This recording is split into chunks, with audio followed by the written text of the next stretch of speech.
రాష్ట్రంలో కాంగ్రెస్ పార్టీ అధికారంలోకి వచ్చి 365 రోజులు అంటే అక్షరాల సంవత్సరం పూర్తి చేసుకున్నది.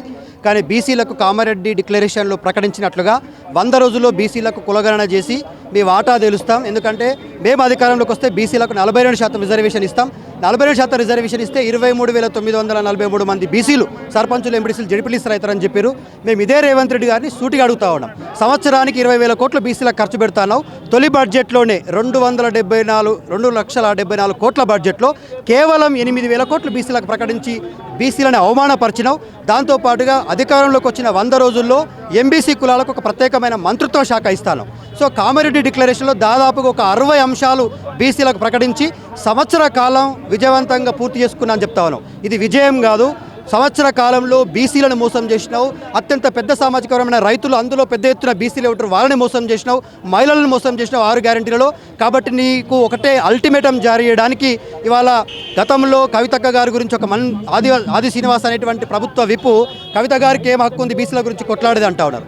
నీకు నిజంగానే చిత్తశుద్ధి ఉంటే మిస్టర్ ఆది శ్రీనివాస్ గారు, మీరు మీ ముఖ్యమంత్రి గారిని అడగండి. సంవత్సర కాలం పూర్తయింది కదా, బీసీలకు ఇచ్చినటువంటి 6 గ్యారెంటీలు 13 హామీలలో ఎందుకు ఇంకా అమలు చేస్తలేవు? దాంతోపాటు బీసీలకు ఇచ్చిన కామారెడ్డి డిక్లరేషన్ ఎందుకు అమలు చేస్తలేవు అని చెప్పి ప్రశ్నించండి. గతంలో మేము చాలా క్లియర్గా చెప్పినాం, బీసీల లెక్క తేల్చాలంటే బీసీ కమిషన్ అనే దానికి చట్టబద్ధత ఉండదు. బీసీ కమిషన్ కేవలం బీసీల కులాలు ఎన్ని ఉన్నాయి, చేర్చడం ఏంది, తీసేయడం ఏంది, వాళ్ళకు రిజర్వేషన్లు ఏమైనా ఉన్నాయా లేవా, వీటి గురించి మాట్లాడుతుంది తప్ప కులాల లెక్క చేసేందుకు బీసీ కమిషన్ పనిచేయదని చెప్పినాం. కానీ ఒంటెద్దు పోగలతో బీసీ కమిషన్ కప్పచెప్పి మేమందరం కూడా బీసీ సంఘాల నాయకులు హైకోర్టుకు పోయినాం. హైకోర్టుకు పోతే డెడికేషన్ కమిషన్ వేసాం. డెడికేషన్ కమిషన్ బాతాని వెంకటేశ్వర గారి ఆధ్వర్యంలో వేసి దాదాపుగా 3 నెలలు అవుతా ఉంది. 3 నెలలుగా దానికి డెడ్ లైన్ లేదు. ఎడ్యుకేషన్ కమిటీ మీద మీకు నమ్మకం లేదా? రేవంత్ రెడ్డి చెప్పిన ఏదైతే కామారెడ్డి డిక్లరేషన్లో మీకు ఏం నమ్మకం లేదా పార్టీ మీద? మీకు చెప్పాల్సింది ఏంటంటే కాంగ్రెస్ పార్టీ అంటేనే కమిషన్లతోని కాలయాపన. బీసీల డిమాండ్ ఎప్పుడు తెరపైకి వచ్చినా కూడా కమిషన్లు వేయడం, కాలరాత్రం. గతంలో అనంతరాములు కమిషన్ వేసింది, వెనక్కిపోయింది. రోహిణి కమిషన్ వేసింది, వెనక్కిపోయింది. ఇగో ఇవాళ బాతాని వెంకటేశ్వర్లు కమిషన్ వేసింది, ఇది కూడా వెనక్కిపోతుంది. గతంలో జానారెడ్డి గారు చాలా క్లియర్గా పట్టణాభివృద్ధి, గ్రామీణాభివృద్ధి శాఖ మంత్రిగా ఉండి తర్వాత బీసీల కోసం పనిచేస్తున్నటువంటి నాయక్ ఆ రోజు ఏం చేసిండు? బీసీలకు రోహిణి కమిషన్ చాలా స్పష్టంగా స్థానిక సంస్థల్లో రిజర్వేషన్లు ఇవ్వాలని చెప్పింది. ఈ జానారెడ్డి అడ్డుపడ్డాడు. ఇవాళ కోమటిరెడ్డి, వెంకటరెడ్డి, వాళ్ళ రేవంత్ రెడ్డి, ఈ రెడ్లందరూ బీసీలకు వాళ్ళకు రాజకీయంగా హక్కులు రాకుండా, రాజకీయంగా వాళ్ళని ఎదగనియకుండా తుంగలో దొక్కాలని ప్రయత్నం చేస్తూ ఉన్నారు. కాబట్టే ఇవాళ బీసీలలో చాలా చైతన్యం వచ్చింది.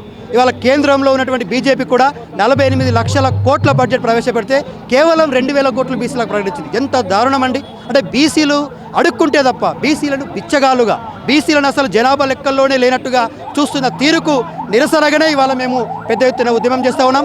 కవిత గారు చాలా కమిట్మెంట్తో గతంలో మహిళల హక్కుల కోసం కొట్లాడినరు, మహిళల రిజర్వేషన్ సాధించారు. జాగృతి పేరు మీద తెలంగాణ సంస్కృతి సాంప్రదాయాలను విశ్వవ్యాప్తం చేశారు. తెలంగాణలో ఇవాళ రేవంత్ రెడ్డి గారు వచ్చిన తర్వాత తెలంగాణ టీఆర్ఎస్కు బీసీల మీద అంత ప్రేమ ఉంటే బీఆర్ఎస్ అంటే బీసీ సీఎంను ప్రకటించారు. గతంలోనే దళిత సీఎం చేస్తారని దళితులు మోసం చేశారు. ఇప్పుడు బీసీలతో నాటకాలు ఆడుతున్నారని చెప్పి కాంగ్రెస్ వాళ్ళు అంటున్నారు. నిజంగానే బీసీలతోనే బీఆర్ఎస్ పార్టీకి నాటకాలు ఆడే అవకాశం ఉంటే ఇప్పుడు ఎన్నికల సంవత్సరం కాదు. ఎన్నికలు ఉన్నప్పుడు ప్రకటిస్తున్నారంటే ఏదో ఎన్నికల కోసం వచ్చి అనొచ్చు. గతంలో బీసీల మీద చిత్తశుద్ధిని నిరూపించుకోవడం కోసం తొలి సంవత్సరమే 17,000 కోట్లు ఖర్చు పెట్టారు. కావాలంటే మీరు 2002, 2003 ఆర్థిక బడ్జెట్ని చూడండి. బీసీల కోసం అక్షరాల కేసీఆర్ ప్రభుత్వం 17,000 కోట్లు ఖర్చు పెట్టింది. దాంట్లో ఎంబీసీ కులాలకు ఇచ్చారు, చాకలి మంగలి కులాలకు 250 యూనిట్ల ఉచిత విద్యుత్ ఇచ్చారు, వడ్రంగి కులాలకు బేషరతుగా లోన్లతో అంటే ప్రభుత్వ బ్యాంకులతో సంబంధం లేకుండా రుణాలు ఇచ్చారు. అంటే నేను ఏమంటున్నా అంటే తెలంగాణ రాష్ట్రంలో గురుకులాలలో కేవలం 200 గురుకులాలు ఉంటే 1150 గురుకులాలు ఏర్పాటు చేశారు.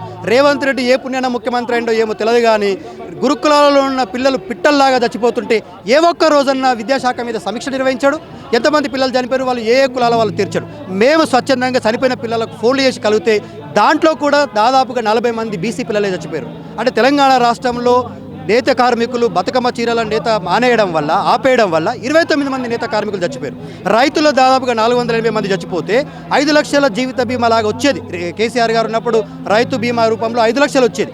రేవంత్ రెడ్డి గారు వచ్చిన తర్వాత 400 మంది పైసలకు రైతులు చచ్చిపోతే దాంట్లో 280 పైసలకు బీసీలే ఉన్నారు. అంటే ఇంట్లో బీసీలకు కొత్త చావులో బీసీలకు న్యాయం లేదు, పిల్లల చదువులో బీసీలు చచ్చిపోతే ప్రశ్నించుకోవు, బీసీల బడ్జెట్లో సీతకన్నే చూస్తావు. ఇక మేము ఎందుకు ఈ రాష్ట్రంలో ఉండి మాకు రాజకీయంగా రావాల్సిన ప్రతి హక్కు కోసం కొట్లాడతాం. కొట్లాడే క్రమంలో మాకు ఎవరు మా వెన్నుదండుగా నిలబడి మాకు సహకరిస్తారు, వాళ్ళతో కలిసి నడుస్తాం. ఇవాళ నువ్వు అధికారంలో ఉన్నావు కాబట్టి నేను ప్రశ్నిస్తా ఉన్నావు. గతంలో నువ్వే కదా ప్రతిపక్షంలో ఉన్నప్పుడు ఇదే ప్రభుత్వం కేసీఆర్ ప్రభుత్వాన్ని కూడా ప్రశ్నించినావు కదా, మరి మేము ప్రశ్నిస్తే నీకెందుకు ఇంత చెమటలు పడతా ఉన్నాయి, దుఃఖం అవుతా ఉందని చెప్పి అడుగుతావు.